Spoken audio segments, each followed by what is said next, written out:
If If I had I had known then known What what I I know now. know now. Well, good day, everyone. I hope you are as excited as I am. I have another group of young, beautiful women that are going to be joining us today, and they're going to share their heart and give you some wonderful nuggets that you can take along with you. So I want you to listen intently, because in some of this conversation, somewhere in this conversation, you're going to find something that's going to empower you today. So I'm going to start by introducing them one by one. Good morning, Michele. Good morning. Can you tell us just a little bit about yourself? Introduce yourself to the ladies. Yes, my name is Michele Bryant Roberts. I'm actually from New York City, but I've been in Georgia since '84. Been married for 42 years, have two grown sons. And what I do in life is a lot of things. I do many things. And the main thing I kind of focus on now is my ghostwriting and my substitute teaching. I think the children need some old wisdom that will help them, not just come and teach math, but teach them about themselves. Wonderful, wonderful, wonderful. We are so glad to have you here with us, and I thank you so much for coming. The You're next welcome. beautiful young lady we have that's joining us today is going to be Miss Patricia Wright. Hello, everybody. Hello, hello. Hello. Again, my name is Patricia Wright. I live in New York now, but I'm from Georgia. And Tammara is my cousin. Our mothers were sisters. Hey. So, yeah, I've been all over the world in these 70 years that I've been alive. And I've met many people and many stars, done many things. I was a singer and actress. I owned my own business. I was a real estate agent and a stockbroker. But in doing all those things, what I've come to learn is that it's best to just be yourself. And I'm married for 42 years. I have a daughter who's 41 years old. She's an attorney. And both my husband and I are retired, and we're living really good lives. So I'm glad to be a part of this. Thank you for inviting me. Wonderful, wonderful. And thank you so much. Thank you so much for coming. I'm so happy to have you here to share your story. She has a good one too. And now we have Miss Beautiful Gwen. If you will come on down and introduce yourself, please. My name is Gwen Hurston.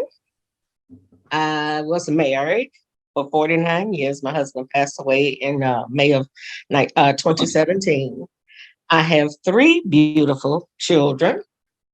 I'm retired from the Labor Department.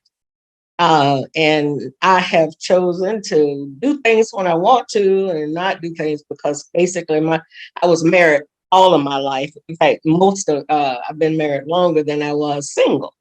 So therefore, I'm taking the time now to decide my life at this late date.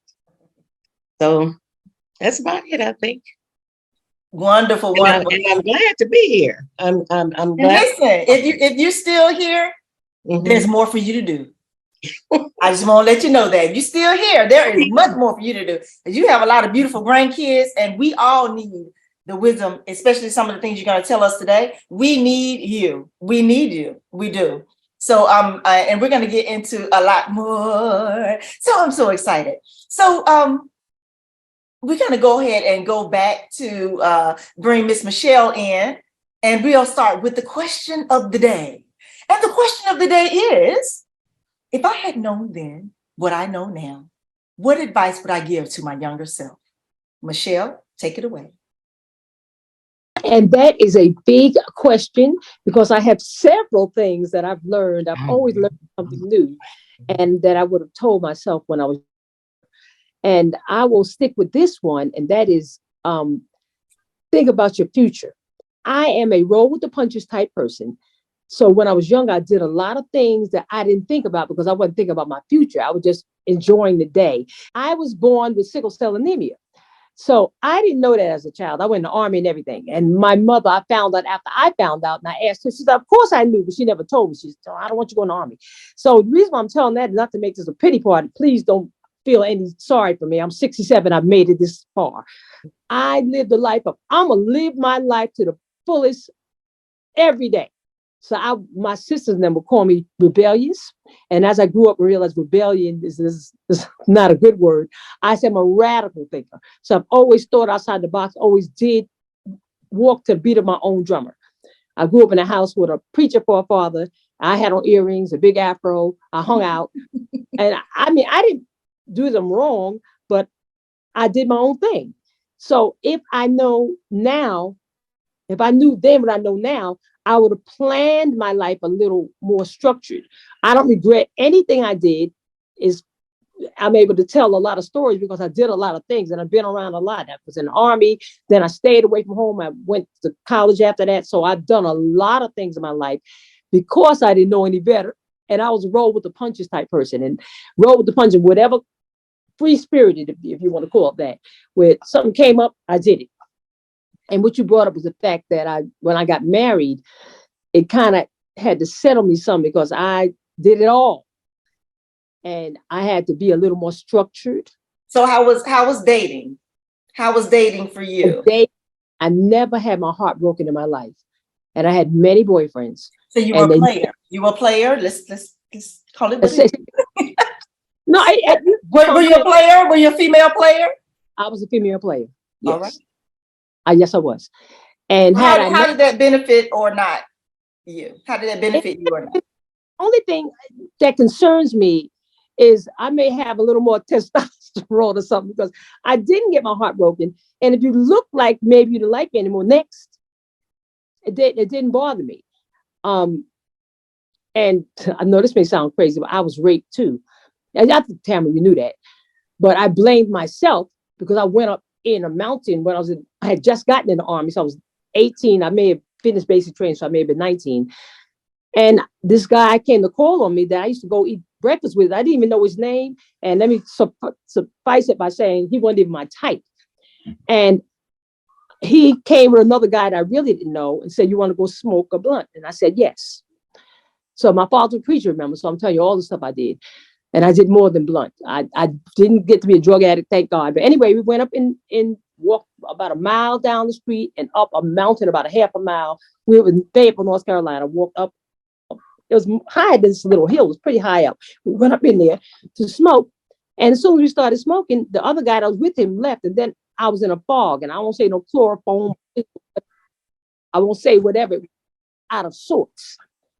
And I got raped up there in the woods. And then I saw a brick, but it was like 2 feet away from the outstretched hand. I wanted to hit him in the head with a brick. And how I got over that, I blamed myself for being stupid. I'm from New York. I'm from the projects. Just like you said, you know better. You're from the South. Sometimes you think you know so much. God will show you how much you don't know. Because he tricked me, and I should have wondered, why am I going to the woods with 2 men? He asked me to smoke. We could have gone down the block and smoked behind a tree. I went up in the woods to smoke a blunt, and maybe I'll never smoke, so you don't know about hiding, because it was definitely real illegal back then. But that was a mess. But I even wrote a book about forgiving things. And I forgave him because I didn't have a problem thinking I held a grudge against him because I really didn't know him. And I went up in the woods with him. So can you talk about that personal forgiveness? And if there's a young lady who has gone through that, maybe she went to a party and maybe she hung out with some friends in high school and she's still holding that thinking, I was so stupid. Why did I do that? How do you forgive yourself? What that is funny because God graced me not to hold grudges at all. So I really didn't have a grudge against myself. There's been times, and I have to say this because it happened not just in that situation, but in many situations, I didn't even know to forgive myself. I went on and learned, the whole thing was learning a lesson more so than forgive myself. And I just started applying forgiving myself maybe about 5 years ago. No, about 7 years ago. So I would get over it by saying it was a lesson I had to learn. And it was just now I realized that some of that stuff probably still clung to me because I hadn't forgiven myself, but I never walked around in anger towards somebody else. So you like something you hold, if you're holding a grudge, you'll be that same person you don't want to be. I never saw myself like that, but I just started applying to forgive yourself. And one little tidbit, I'm a Bible-based person. So the principles are universal principles. Sometimes I call them universal now. But one of the principles is when the disciples came to Jesus and said, how often should we forgive our brothers? He said 7 times 70. So that's 490 times. So just because you say, I forgive me one time, you may still be holding on. It happened something that was very traumatic. It may take you a long time to get over it. So every time you feel the strain of shame or embarrassment, forgive yourself again. Keep on forgiving until you feel free. Then you realize it was just a lesson. So I was putting the lesson always first. Right. And then I learned how to forgive myself first. And it won't be so hard. Even the lesson, me saying it was a lesson, will be less effective because I'm forgiving myself for what happened. You made a mistake. You're human. Happens to all of us. We make mistakes. Right. Thank you so much for sharing that. And I thank you for breaking that down, because sometimes it can prolong itself when you try to overlap it with, oh, it's just a lesson, or, you know what, whatever, I don't care, which may be the mindset of a younger person. I don't even think about it. It just happened. But it's somewhere inside, the hurt and the offense, the offense to your very humanity is still there. That's right. Still there. And sometimes it can cause women to become promiscuous. So they start sleeping with a whole lot of men and say, oh, yeah, I was in control, or whatever it is that they may do to compensate for the bad feelings that they're having. Amen. So if there's someone that was watching that was maybe slipping off into promiscuous behavior, what would you say to her? What you just said.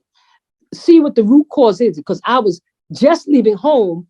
I graduated high school, went in the military 3 months later, and this happened 3 months after that.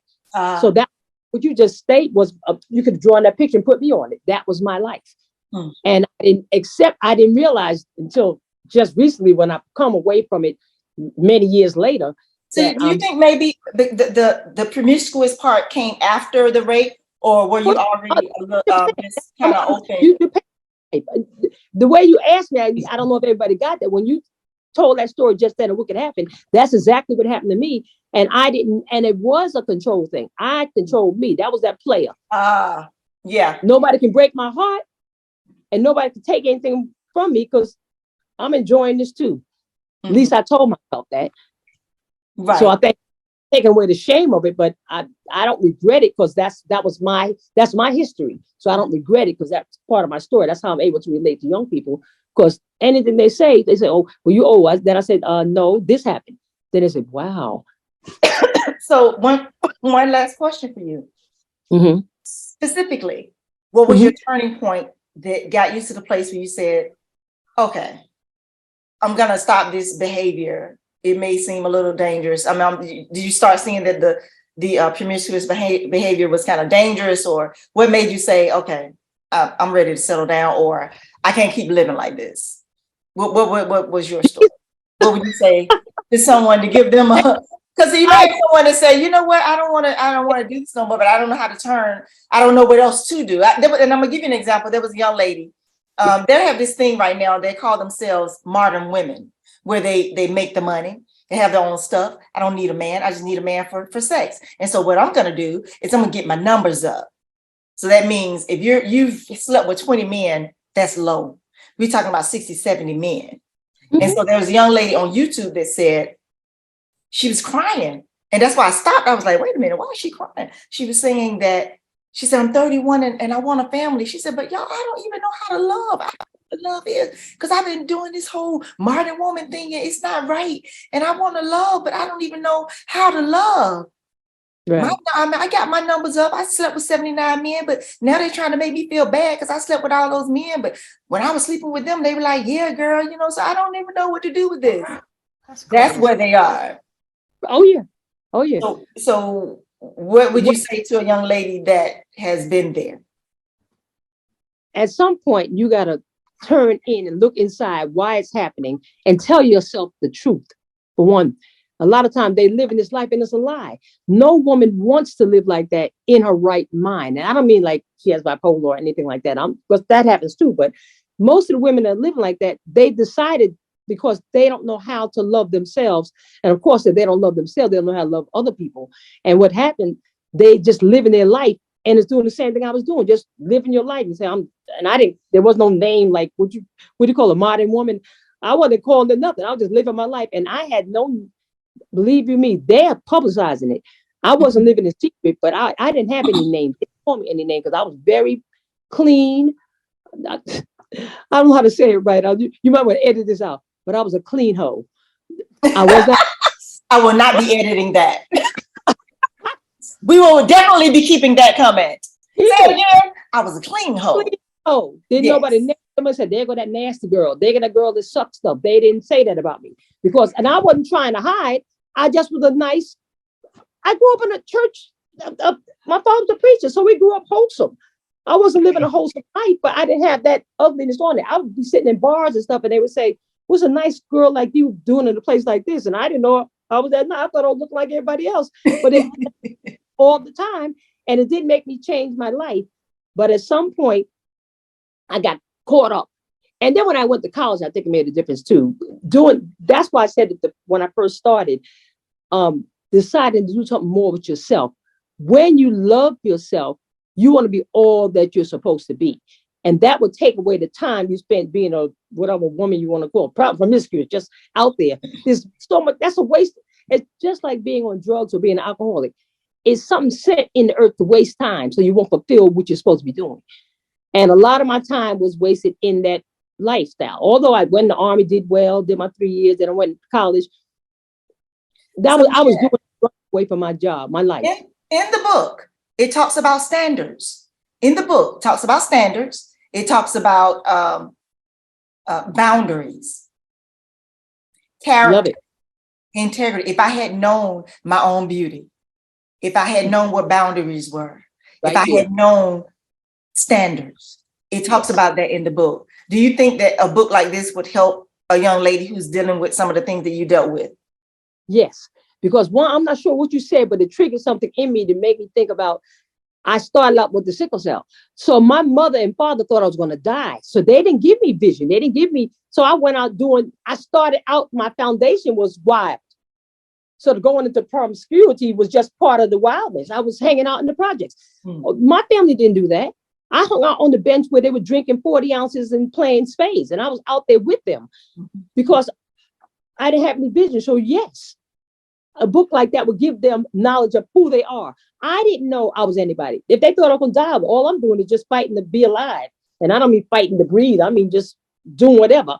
All of life is just like a 2-year-old want to stick a finger in the plug, in the socket. This is my last question for you. I want you to bring it on home. I want you to speak into the camera, and I want you to let that young lady who may be living that life where she's on the street and she's hanging out with the dude, she's doing her thing, but she's coming to the place where she's like, I know there's got to be more, but I'm not worth it.